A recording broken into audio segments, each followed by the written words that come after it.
I have great pleasure in introducing you to our speaker tonight, Mary Duggan. It was about 12 years ago that I wrote about Mary's work when she was together with Joe Morris as Duggan Morris for my book, New Arcadians, Emerging UK Architects. And I think Hugh Pearman, the architectural critic, made the point, the wag. He said, when does an architect stop emerging? Which is a very good point. But in Mary's case, the last time I saw Mary on the stage was a real classic double act at Reba, where she was talking after or before, it doesn't really matter, but together with the eminent screes of social housing, Kate McIntosh. It was very well chaired, but it was absolutely fascinating, a real pairing of representatives, are really fine quality architects at the top of their profession. So with no more ado, I'll hand you over to Mary and she'll go on talking.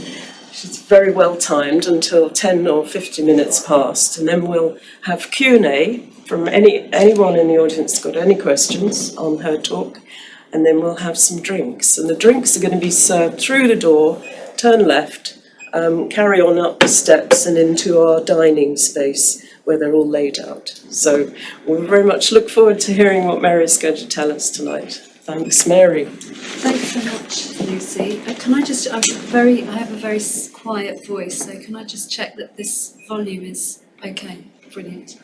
And thanks for the lovely introduction. I suppose what I call this,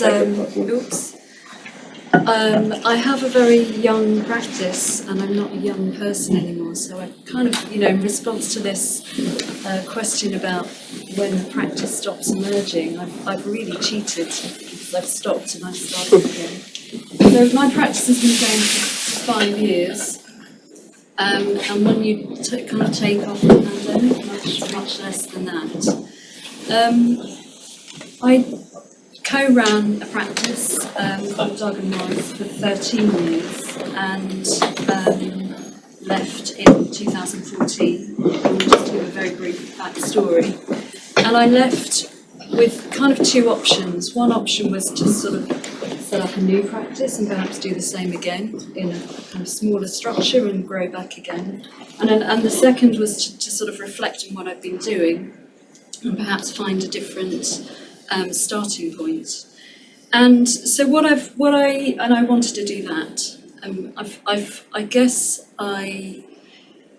completely honestly, I don't think I'm actually an architect, but I think I'm someone who wants to build buildings that's sort of trapped inside an architect's body, having been educated as an architect. So I have this love for materials. This is just a kind of very lazy snapshot from my website, but it's really here just to describe what I wanted to do when I set up, and that's not to be so expansive with the work that I produce, not to allow the process of architecture to operate in the way that I've operated for a few years prior to that, and that is where you kind of get into a mindset where you're documenting design, but you're not documenting it for yourself, you're documenting it for others, and you're evidencing your work, and you're proving that you're doing your due diligence, and where that work goes is into reports for I guess, bankers and the like. But what I decided I wanted to do was to commence the process of making, and to demonstrate that through a process of making and very simple but very accurate representation, you can communicate to a client that one single or two materials, if you work with it and execute architecture in a particular way, you get a different kind of buy-in, a different kind of love for the architecture. That isn't a kind of Bible of iterations and options and a kind of the associated engineering that comes with that. So just to fly through some of that, this is a playground structure built with a series of studies using coloured pigments, using aggregations, and then sanded down. And what we were trying to do through this process was to demonstrate to our client, Hanover Primary School, that actually this material, through a process of patination and longevity, would find its own character and its characteristics. And then this is another one, which is a project that I've worked with Webb Yates Engineers, which is it's a house in a farm in Somerset. And it was a project that evolved out of a kind of understanding of the context, the fact that there are many, many quarries in Somerset and lots of materials that we could draw from locally. So this is an emulated sample, a piece of the facade, which we imagined the building as a sort of a piece of geography or geology, if you like, whereby all of the materials would be extracted locally. And we work through a process of sort of extruding a kind of marble texture, which to generate the kind of facade form. A kind of another interest of mine, I suppose, is actually kind of how narrow you can be with or how far you can kind of limit your interests to the kind of profit of a kind of better and more expansive design. This, as you probably know, and apologies for the cliche, but this is Morandi's studio in Bologna. And architects love to talk about his work, the beautiful compositions, the colour, the hues that he deploys through his landscapes and his still lives. But actually what he did as a person, as an artist, is he spent all of his life in Italy, in Bologna. He never left the country, he didn't want to. He lived with his 3 sisters in this house and his studio. So this is his bedroom and his studio. And what he did was he collected lots of artefacts and objects from markets and observed the world, beautiful architecture in Italy, and he composed his still lifes on a series of tables that were set at different planes and moved them around. So his artwork was very much a kind of collage of compositions, which is sort of light architecture, colour, but sort of played out through his tools or his tools for his trade were very much tied in. His language was sort of tied down to sort of a series of components. I didn't come out very well this time.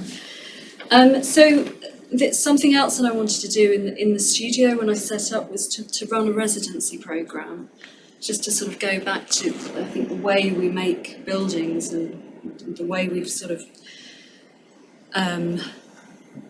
continuously made buildings through a process of employing consultants, working with commercial developers and the like. We kind of quite very rarely reach out beyond that circle.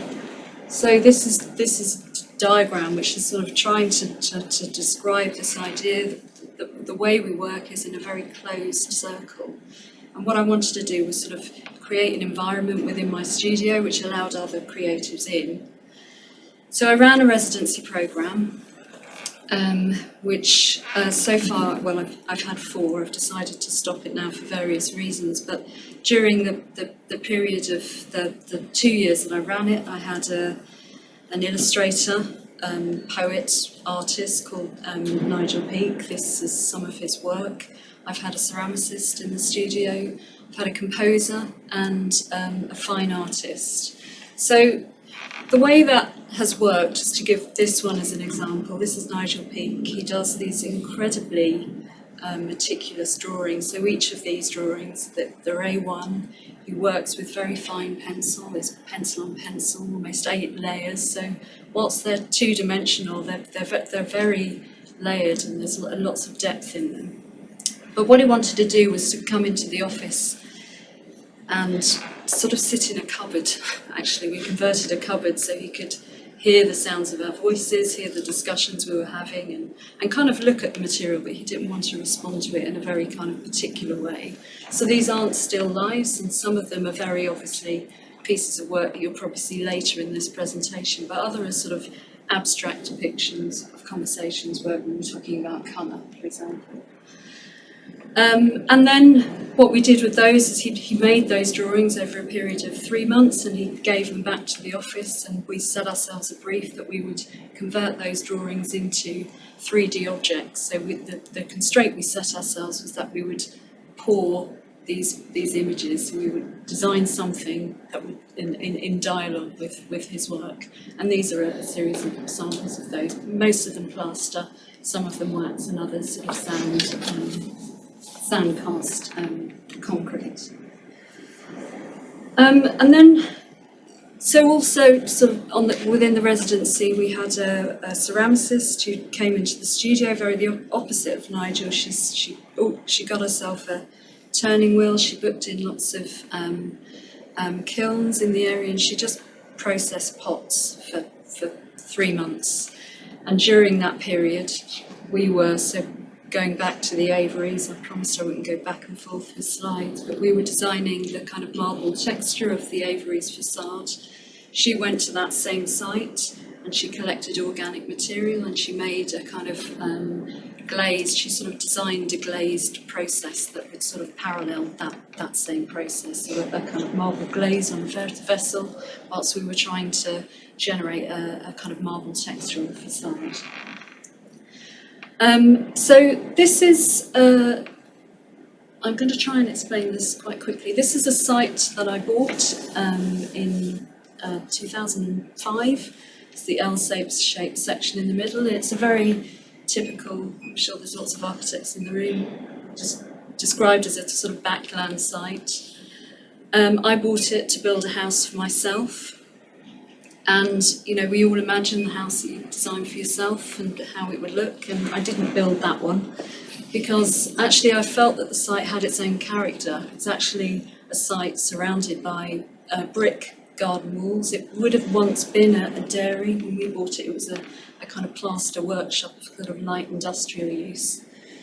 And we decided to sort of go with, and it had this amazing quality, which is brick walls just covered in ivy and self-seeded plants that had just grown there. And somehow we wanted to kind of allow the architecture just to build on that and sort of retain it and have it a kind of allow the kind of existing found condition to use that as a material to develop the new structure.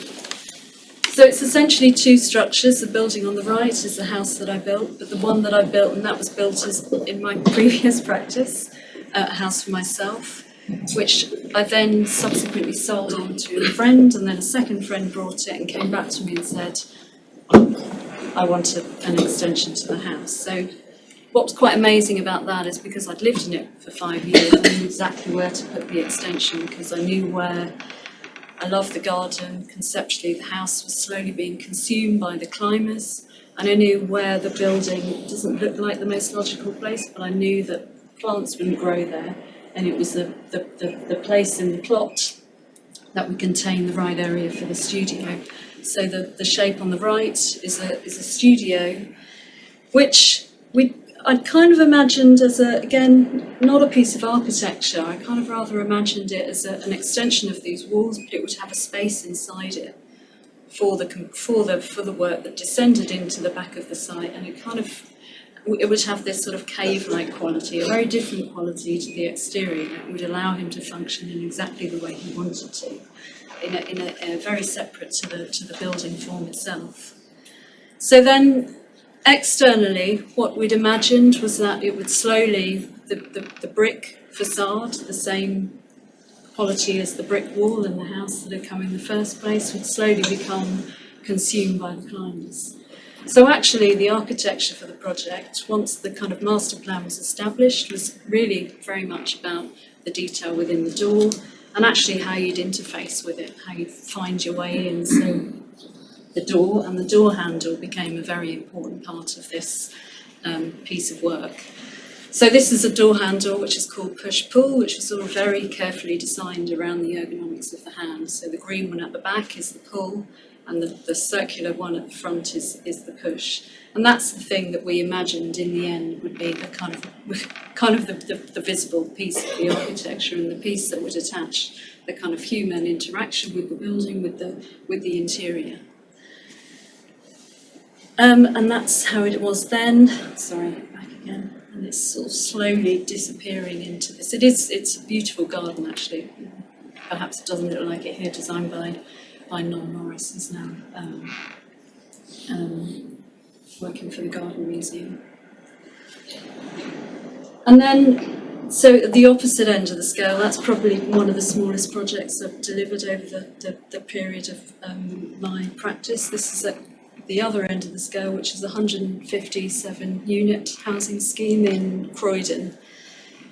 Set in this amazing suburban landscape, which is predominantly trees and suburban houses, as you can see, sort of white reindeer and clay tile roofs.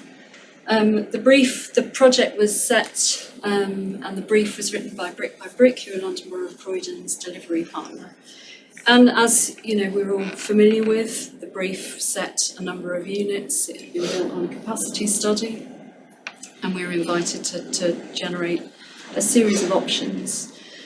So this is, I think, our first point of reference, which is an Elon Sheila painting titled The Town Amongst the Green. And what we were more interested in was what the architecture might be. You know, how do we retain this beautiful landscape? How do we kind of not interfere with the greenery, but find a kind of architecture or a material quality that would sort of stand on its own as a complement?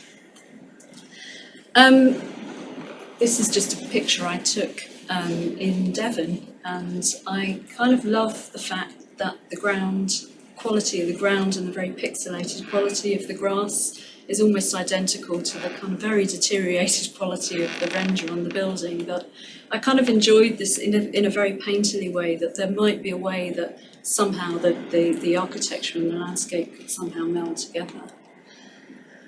And these are some conceptual drawings that try to sort of describe that. So I think what was fortunate about this project is the site topology was extreme, sort of some 8 metres east to west and north to south.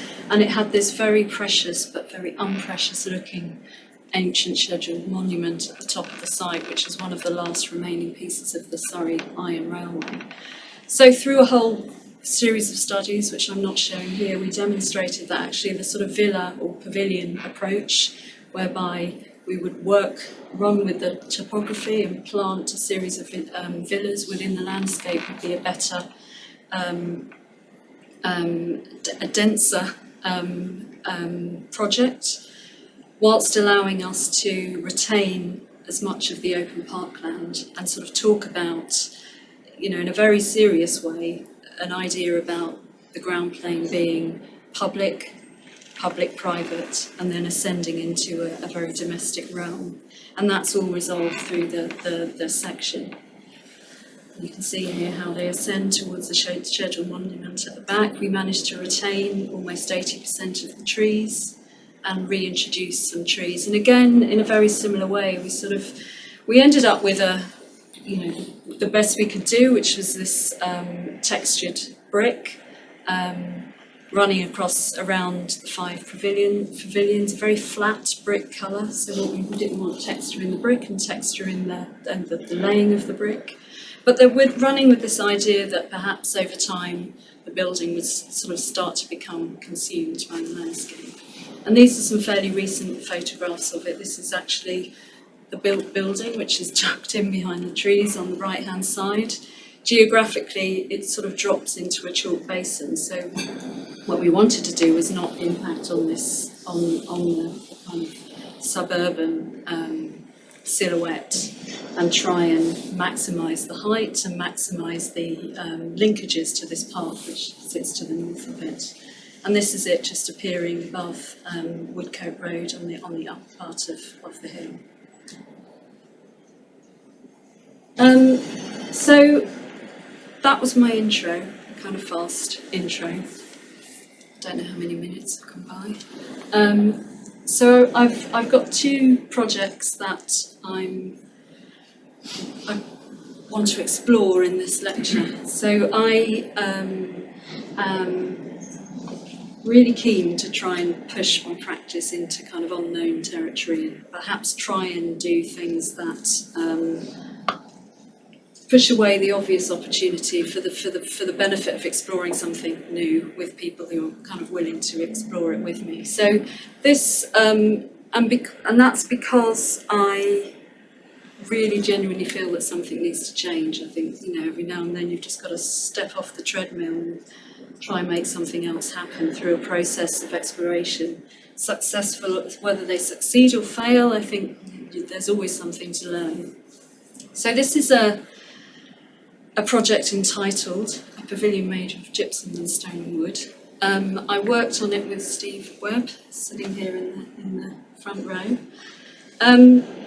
It was a pavilion designed as for the Versailles Biennale, and the Biennale admirably focused on material and energy. So what they wanted, there were many exhibitors, some exhibiting within the campus, research projects and architectural models and various proposals, and then 4 architects were invited, with us as one of them, to make something and exhibit it within the courtyard. And each of those pavilions, each of the architects were given a material to work with. And in our case, we were given gypsum and wood, another was given water, and another stone. So this is the Cour de Versailles, where the pavilion is going to be exhibited. And the curators talked a lot about, obviously, the global climate emergency, where we're getting our materials from, the circular economy, how do we source them, how do we specify them. And this is one parable that was sort of very much in the foreground, which is this Rain of Bannon parable that talks about a tribe coming to a wood and they're presented with a big pile of timber. And the question is, what do you do with the timber? Do you burn it and make energy and keep yourself warm, or do you build a structure with it? So that was really the departure point for me, and this sort of, adding fuel to my big questions about how we actually process design. We are architects, we process things, and I think we design things as well, but I think there's a tremendous amount of energy that goes into doing things that perhaps we don't need to do anymore because we're dealing with a climate crisis. So this is a kind of sketch that I think describes how we design and procure things. So this is what I would call a kind of amalgamation, and this is options to me. So you will come to the table with your design team and the guy, no offence to any QSs in here, but there will be a spreadsheet, and you'll talk about a building as in iterations, so material A, material B, material C, which is the cheapest. Your amazing structural engineer will design 5 structures and they'll be priced out, and in the end you'll just choose one. And there will be pros and cons, and it isn't always the cheapest, but it does feel like a very inefficient way to make a building. And that's what we do, and I'm not attempting to simplify it, but I'm just questioning it. Like I said, I don't really know where it's going. I know what the outcome was, and I have kind of ideas about what we'll do with the results. So what we wanted to do was to think about one single material. Imagine a scenario where you've only got one, because it's the only one left, or you've found something and you want to reuse it. So you start with the material. So rather than run your iterations and options, you take the one material, you make it do what you really want it to do, and then you kind of move through a process, you speak with your engineers, and you sort of start to design through the process rather than multiple options and then a selection process. So it isn't a matrix, it's a journey that you go through. So what we decided to do was take the gypsum, and we decided to work with gypsum blocks, manufactured gypsum blocks, which are 100% recyclable and in a blue shade. Took those, that was a decision that we made. And it has this lovely quality. It's incredibly soft and smooth. You can sort of cut it with a kitchen knife and make beautiful shapes with it. So we decided to make a structure, sort of fairly intuitively and fairly quickly, and then sort of look at it and work with it and try and understand what you might do with it to push it to its limits, and then decide what you might need to add to it for it to gain further support. So this is it, as it sort of emerged in my then studio. I'm not there anymore. So I found the closest material that I could find that would sort of emulate how it worked materially, which is that probably stuff I shouldn't be using, that kind of blue bendy polystyrene material. In case you're wondering, it's the blue one in the middle. And I created a number of forms, but this is the one I kind of fell upon in the end. So I didn't do 100 models. I just did one that I liked, and it did take a few goes, but I kind of liked the shape it took, and it worked well in the courtyard. And I made an entrance to it, and then I kind of roughly worked out where its weak points were, and I propped it into a pebble, which came from the beach near my sister's house in Devon. So this was sort of the start point. This is sort of more or less where I got to when I started to speak to Steve, structural engineer. And, you know, I love the qualities in a really, really simple way. I like the idea that it would need a giant rock to prop it up. At this point in time, the prop was a chopped off paintbrush, one of my daughters, and I kind of like the simplicity of the structure. So, I tripped myself up here. So this is I'm reading Tim Ingall's Making book at the moment, which I'd highly recommend, even though I don't understand half of it. But he does talk about materials, materiality. So, you know, I say I'm an architect who's interested in materials, and on one level I'm interested in materials because they have beautiful fascination, quality. They talk materials over time. We'll talk about history, you know, we all know that. Zimter talks about it enough.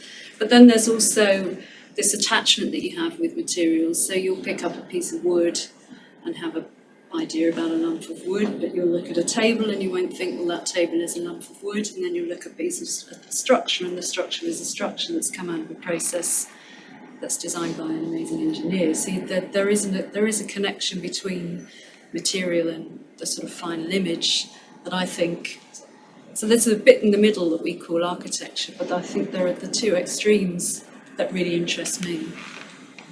So these are, I hope you don't mind, Steve, this is like Steve spilling his brains over pizza. And as all brilliant engineers will tell you, you can solve this problem in so many ways. So actually, these are all the weak points. And it was a more interesting conversation because once we discovered that there was a formula to fixing it, and the fixing it could be really beautiful, could be its own an architectural language in itself, then there are so many ways of doing it. So why don't we push the gypsum a bit harder so we can explore an amazing sequence of details to make that work? So it became this structure, and it came very kind of definitively a structure that was mended. So it was a beautiful gypsum form that needed a series of timber and stone components added to it.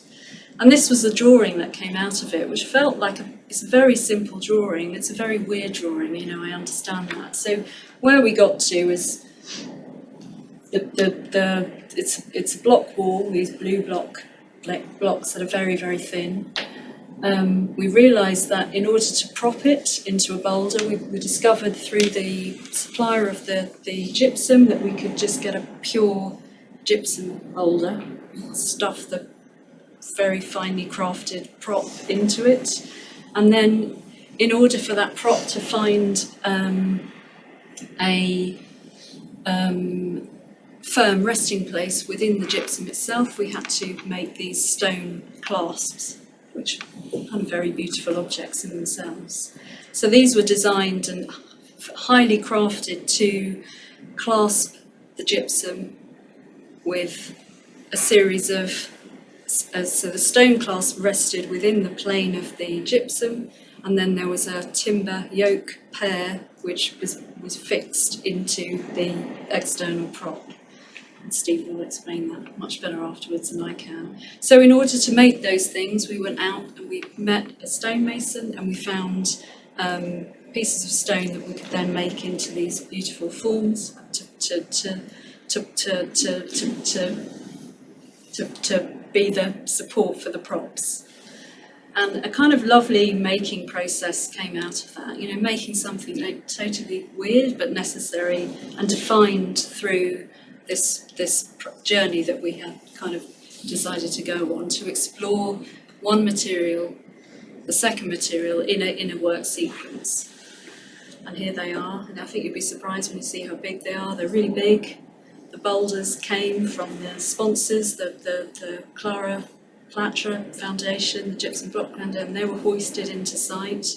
And then the second engagement was with a timber company called Xylotech, who made these timber components out of, in accordance with the designs that we had generated. So here it is going up, the giant marble components being put in place, and these are all of the components assembled on the site, built in, I think, 14 days total. But then, so those really unusual and kind of details that celebrate the mending process allow the kind of fragility of the material to be kind of almost paper thin, extremely soft, this beautiful colour, kind of iridescent within the space. So the next project, the final project that I wanted to show, this is it on the opening night, and that's the kind of opening celebration. And so the final project is one that I've called Made of London, deliberately lowercase l. This is a project that it's a competition that I won last year, which was for the Garden Museum, an extension to the Garden Museum. It's a difficult project to describe. So if you're familiar with the Garden Museum, it just sits at the entrance to the exit from Lambeth Bridge. If you're heading north, it's an amazing series of buildings which have it's a sort of there's a whole collage of buildings that have been constructed from the first to the present day, and it has this really incredible quality, which is kind of both architecture and landscape, and so many different materials deployed across the entire Lambeth Palace, the Morton Tower. There's materials used, there's ledges that have been moved, there's the whole suite of monuments that are sitting within the site. And then there's this amazing new building on the right, designed by Dow Jones, which is the new restaurant extension. And then within St Mary's Church itself, the whole of the inners have been taken out, and a new cross-laminated timber structure has been threaded through it.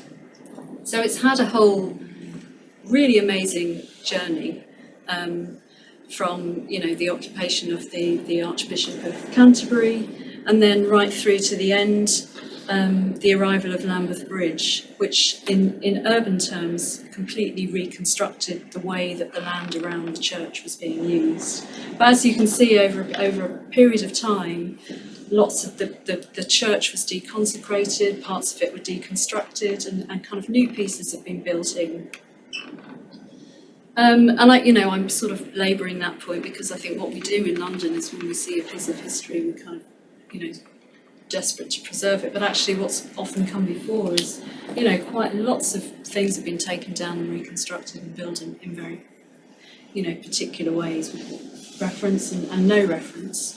So what the site's, it's a very clever idea, which has been instigated by the current director of the Garden Museum, Christopher Woodward. And what he's done is he's instigated a programme of greening. So Dan Pearson's studio and Publica have developed a kind of master plan vision for the site and its surrounds, which introduces greening along Westminster from Guy's Hospital towards Lambeth Bridge. It re-greens and redesigns Paradise Gardens along the Vauxhall Walk. And then the idea is that there's I haven't got the right slide here, but this piece here is St Mary's Gardens, and the other half of this site actually belongs to the Garden Museum. So what he's orchestrating is a programme whereby the garden becomes the forecourt to the Garden Museum, and the two pieces of land are fused together. Because actually the reason they're sort of partially conjoined is they were originally severed by a roadway, but when the bridge arrived, this piece was put in as a sort of green, sort of pedestrian island, and it isn't functioning very well. So the opportunity that he's identifying through this programme is that the entire kind of master plan vision will look to fuse those two areas together. So I suppose going back to, one question which, I asked, which is, architecture is about, how you interact. This is another Egan Sheila reference, but, how you open a door, what you do when you're inside a building, you look out a window, so that when you draw with a pen, I often ask myself a question. I've got a 10-year-old daughter, and sometimes she'll take a pencil and draw things quite specifically, and another day she'll just grab a lump of paint and paint. And, for me, one is about things and details and very technical, and the other, is the image and the way that you sort of paint out a vision for something. So somewhere between those things, architecture, in my mind, lands. So with the project, we looked at, the amazing textures that are already there. We looked at the more kind of figurative things, the pieces that are made out of stone. We looked at the kind of lovely silhouettes. There's lots of buttresses around the churches and the coining on the edges of the tower. And then this was our kind of first go. It was one of those competitions where you have to have a vision, and then you move forward on the basis that the jury buy into the vision. So we built our vision around a kind of idea. It was a sort of botanical drawing, oversized plants, because the trees are beautiful, and the kind of dapple quality within the public realm is absolutely amazing, can't be ignored, and it's not going to go away. And then we set these fragments, much like these sort of existing monuments and ledgers, and we sort of established a principle whereby, said we didn't know, but we wanted both to sort of find a place within this forecourt. One thing we were very determined to do was to make this threshold, actually there's something I haven't said, to make this threshold democratic, and we felt that if this is going to be a place that's free for all, then there shouldn't be a building at the threshold, there should just be a gap in the wall, so you invite anyone in. But what the brief wanted to do was to create a new threshold for the Garden Museum, plus a space to allow this master plan vision to grow, so a series of horticultural buildings set within a new structure, a pavilion, freestanding structure, to allow that sort of culture to grow. So this is our proposal, and it's this bit here. So the palace is huge and amazing and kind of full of history and beautiful materials. And this is the kind of ledgered forecourt with lots of ledgers that have been moved around. And then, so our proposal was an aggregated structure that sort of just skirted the edge of the site. And what we were very keen to do was, and each of those components has a very particular use, from entrance porch, we wanted to kind of celebrate this monument here, which is currently just covered in kind of wiry climbers. Then we wanted to have space here for volunteers, another space for gardeners, and there was a whole sequence of doors that would allow Lambeth Gardens to enter and use the buildings, would allow volunteers who were participating in the Garden Museum to enter into the structure independently. So it was a kind of very live place that needed to work in a number of different ways. So, sorry, I've turned the plan, but that's the plan turned around, and you can see all of the different components sort of finding place around the perimeter of the site. And this being the public realm, the kind of main entrance that would allow you to move through this kind of old circulation line through the park and back out into the cafe to the north of the site. But in that vision, there were lots of different really amazing entries. I'm still really surprised actually that we won. But what we really wanted to do was to retain the two obelisks at the end of Lambeth Bridge. So you come off Lambeth Bridge, you see this amazing palace. We didn't think there was much that you should do architecturally to compete with that. You just descend from the bridge and you see the kind of beautiful open garden. So the scheme is, intended to be kind of subservient to that. And this is it. This is how the project starts to sort of frame the edge of the road, which has all sorts of things associated with it, such as a TfL programme coming forward, which is allowing that public realm to grow and to front onto the bridge in a much more positive way. So making it, because you've got to make it. So we were really drawn to very traditional methods of making walls, stone walls. So this is a well-known method for making dry stone walls, in which you build a timber batter frame, and then you string a line and you fill it with stones, and often no other material. I'm from Ireland, and I've seen these walls go up. They go up very quickly with very little material other than the stone that's been kind of brought off the land. But it can't be. Some of it can be that, but it can't all be that, because it needs to be a warm structure. So we kind of there's a whole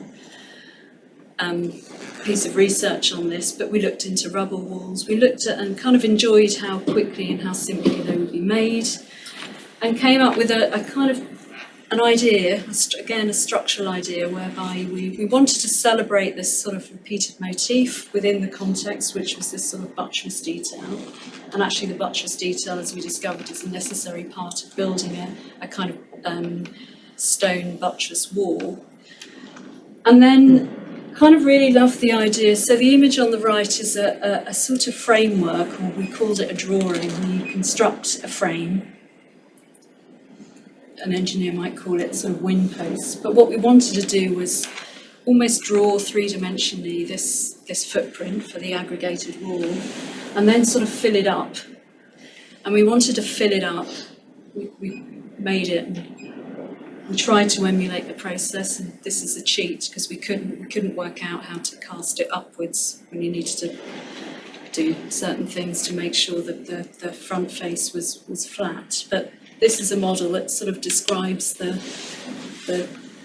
frame, and then the material would be poured in from the top with a shuttered structure, and then each of those shuttered structures would move up, and they would be repeated and reused. And then all of those materials, so internally that frame, that base frame, would, I think in the end, become redundant, but it would be part of the language of the architecture as a result of sort of following through this process.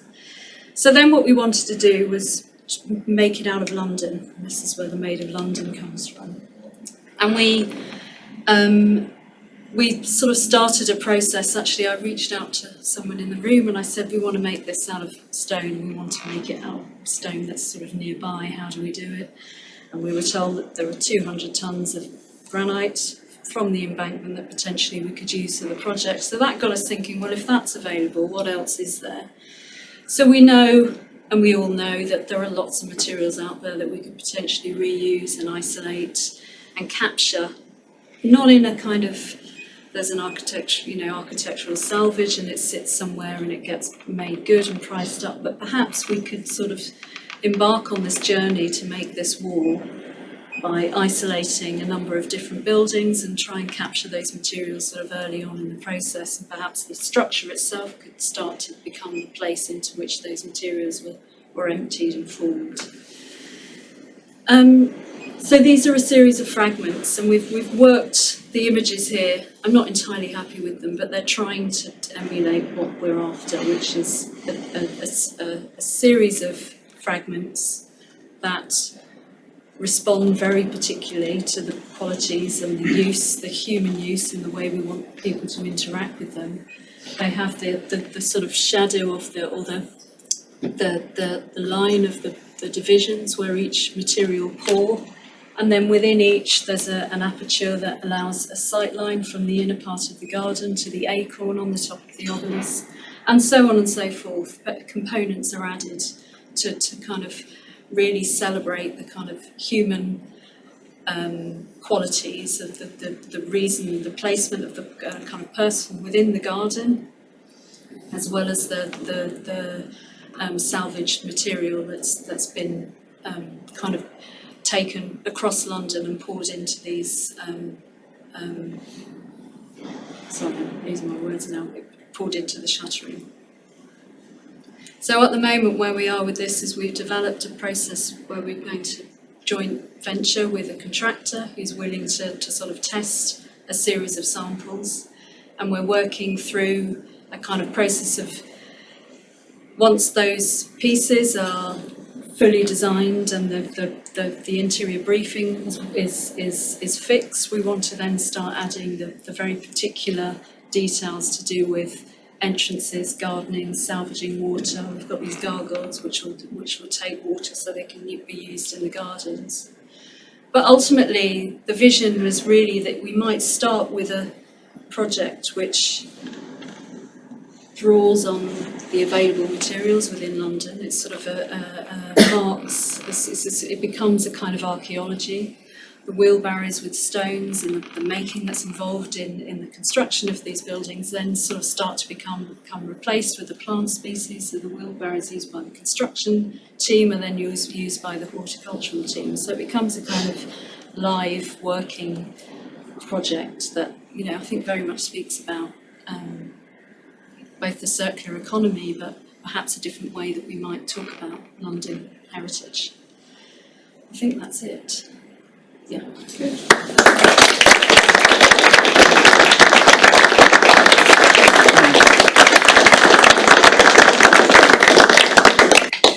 Sit down. Perfectly timed, Jim.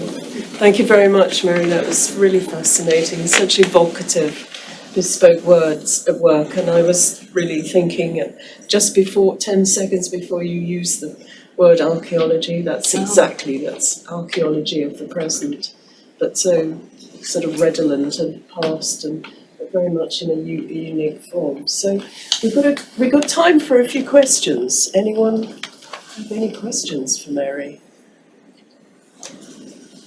I have a quick question, Mary. You know, in the Italian, the plaster project you were doing, the thin walls, Yes. how did you actually protect them against weather when they were up there for a few weeks? We found a product that we could apply to prevent it from weathering. And were they quite strong if people leaned against them or anything like that? Yeah, it was very strong. So we what I didn't show was all the experimentation that we did. We got the blocks, we put them on the terrace, we tested them with direction. It was structurally worked. And where is it now? The gypsum blocks were recycled. The stone clasps are waiting for me to collect them because I want to take them I might take them to the Garden Museum, but I want to use them again somewhere. And the timber went somewhere to be reused. It's beautiful. It's lovely, thank you. Anyone else? This London project, the stone you reused, does that just become aggregate, or do you actually use the Well, form it's of interesting the because stone itself? the material just gets ground down Yeah. into tiny little bits and it gets put in the ground. So I don't think this is a particularly original idea to reuse, but it's just reusing it as, you know, something that's above ground and has a kind of architectural expression. But I'm kind of imagining like nougat with what isn't coming across in the images, sort of very visible sections of, I don't know, pieces that can't be salvaged completely because they're no longer in good shape. Yeah, it's a bit like Via del Portico in Rome, you know, the Jewish quarter with the Roman fragments built into temple craft. It's also very reminiscent of John Outram's Blitzkrieg. I don't know if you've come across that. Don't know much about that. Look up John Outram. He used to make blocks out of broken up aggregate like that, in very different textures and colours and different materials. I think he's still alive, so he might have some information on how to do it. Yeah. I mean, it would be great if each fragment was something that there was another contribution that wasn't just, you know, a kind of list of buildings that are being. Well, those photographs you showed of the stonework of obviously, you know, the screen wall from the V&A, I think it was, wasn't it? I mean, that actually has been taken down and put somewhere. It is somewhere. Yeah, so you could actually use, you know, the whole, if they allowed you to, you could actually use whole pieces of stone in its original kind of format, which might also be quite interesting. Yeah, I'd just love to go and put an itinerary together and work out what can be done. But I think some pieces of it will need to be very intricate and will need to function in a certain way, but others could just take pieces from somewhere whole. Yeah, it's just essentially decorative, isn't it? Other one down here? Yeah, I'll have to apologise because it might be the wrong interpretation, but your work seems to have this air of ruinness, very different from Khan, but there's an element of ruin, a very modern version of ruin. It's possibly connected to overgrowth and the planting, which is in every one of your projects, even the apartment blocks, they seem like fragments of something that might have been there before. Is that a wrong interpretation, or is No. that something? Yeah, but maybe a happy ruin. I'd like to. Especially for the housing, yeah. I wanted to ask you about Brick by Brick, because obviously the company is no longer in existence, but it was at its high point one of the leading, if not the leading, housing bodies attached to a local Yeah. authority. And I had the pleasure of being taken around HTA's Yeah, housing on a kind of reworked green site of a housing estate. Absolutely in West Norwood, amazing what they managed to wrest out of a limited budget. How do you maintain the integrity of your particular take on materiality within such a context? Because budget's very tight. How do you avoid the value engineers coming on? Well, Brick by Brick were amazing actually to work with, because they set out with a vision, not to cut, and to focus the attention with a strong framework of architects on the design. So we were brought in to push it. So our brief was for 100 units, and actually we've managed 157. It's 50-50 affordable. Now, how did you do that? Well, it's done. How did you manage to up the numbers through? By Some not sleight of hand. deploying the most obvious typology, which would be a suburban typology or a street and grid. So we deliberately didn't look at the kind of urban forms. And actually, it wasn't a particularly. It's a part of Croydon that's going to move on. It's decades away, but it's going to happen. Yeah. So the reference wasn't strong enough to try and emulate what was there. And we couldn't do things because of the typology, but we worked out that we could sort of twist structures into the ground and extrude them very high, because the site itself sits in a basin. So we've actually got very tall structures, 5 to 9 stories, still sitting below the canopy of the trees when viewed from, I think you're talking about Cane Hill, the HTA scheme, which is just to the north of it. Or West Norwood? Yes. Yeah, That's right. Yeah. It's quite a hilly context, Yeah. Yeah. Wonderful. Super. So, any other questions? Do we have another one? For the final project you showed, with the shapes, the circle and the diamond shape, so they're punctured through the walls, is that also to do with the sight line and the aperture, or are the shapes symbolic of something?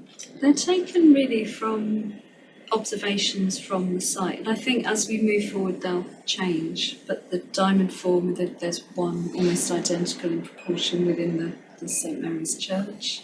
The oriel was very much governed by the position of the acorn on the Lambeth Bridge and the seat that we generated adjacent to their volunteer space.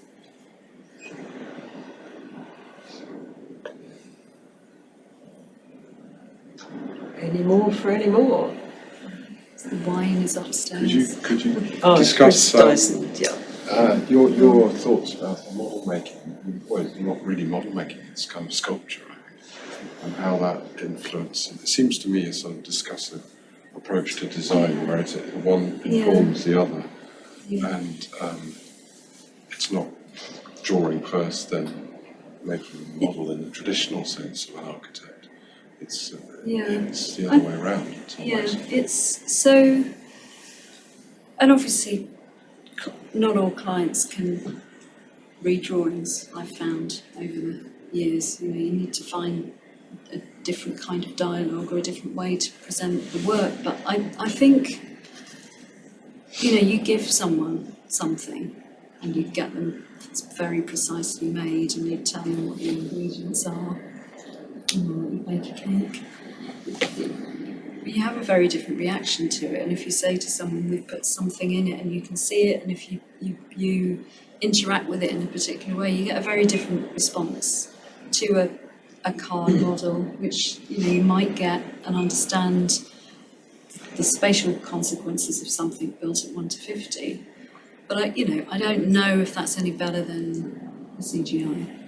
I think a model that you can hold in your hand and pass around the table has a very different reaction. and iterations of, not iterations, but developments of that. It's working so far. The challenge I've had on the design museum is the last CGI I had to make reluctantly. I didn't want to. I went to the interview with a table of models and made the most embarrassing dusty mess on very important people's clothes. But it was worth it because I could hand them around and, they understood, they could see a broken shell in a cast that we'd broken down into an aggregate form to make something. And it was that sort of, whilst it's miniaturised, but that process that I described that we celebrated. I think that probably won us the project. It's now incredibly complicated, but yeah.